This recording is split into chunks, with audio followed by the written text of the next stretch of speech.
شروع اللہ کا نام لے کر جو بڑا مہربان نہایت رحم والا ہے۔ جب نبی کریم صلی اللہ علیہ وآلہ وسلم مدینہ تشریف لائے تو یہاں کے بلند حصہ میں بنی عمرو بن اوف کے یہاں آپ اترے اور یہاں 24 راتیں قیام فرمایا۔ پھر آپ صلی اللہ علیہ وآلہ وسلم نے بنو نجار کو بلا بھیجا تو وہ لوگ تلواریں لٹکائے ہوئے آئے۔ انس نے کہا، گویا میری نظروں کے سامنے نبی کریم صلی اللہ علیہ وآلہ وسلم اپنی سواری پر تشریف فرما ہیں، جبکہ ابو بکر رضی اللہ تعالی عنہ آپ صلی اللہ علیہ وآلہ وسلم کے پیچھے بیٹھے ہوئے ہیں، اور بنو نجار کے لوگ آپ صلی اللہ علیہ وآلہ وسلم کے چاروں طرف ہیں، یہاں تک کہ آپ صلی اللہ علیہ وآلہ وسلم ابو ایوب کے گھر کے سامنے اترے، اور آپ صلی اللہ علیہ وآلہ وسلم یہ پسند کرتے تھے کہ جہاں بھی نماز کا وقت آ جائے فوراً نماز ادا کر لیں۔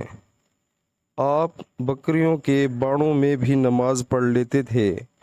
پھر آپ نے یہاں مسجد بنانے کے لیے حکم فرمایا، چنانچہ بنو نجار کے لوگوں کو آپ صلی اللہ علیہ وآلہ وسلم نے بلوا کر فرمایا کہ اے بنو نجار، تم اپنے اس باغ کی قیمت مجھ سے لے لو۔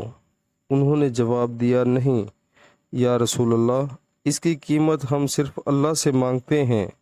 انس رضی اللہ تعالیٰ عنہ نے بیان کیا کہ میں جیسا کہ تمہیں بتا رہا تھا یہاں مشرکین کی قبریں تھیں۔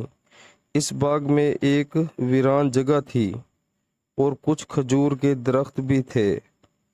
پس نبی کریم صلی اللہ علیہ وآلہ وسلم نے مشرکین کی قبروں کو اکھڑوا دیا، ویرانہ کو صاف اور برابر کرایا، اور درختوں کو کٹوا کر ان کی لکڑیوں کو مسجد کے قبلہ کی جانب بچھا دیا، اور پتھروں کے ذریعے انہیں مضبوط بنا دیا۔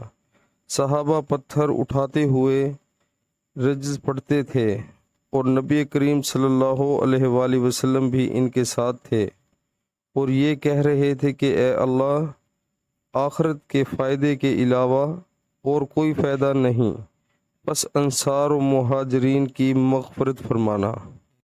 صحیح البخاری کتاب نماز کا بیان۔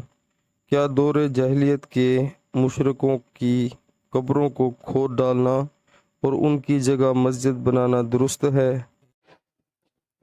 پیارے مسلمانوں، اللہ تعالی ہمیں حدیث پاک سن کر اس پر عمل کرنے کی توفیق عطا فرمائے، آمین۔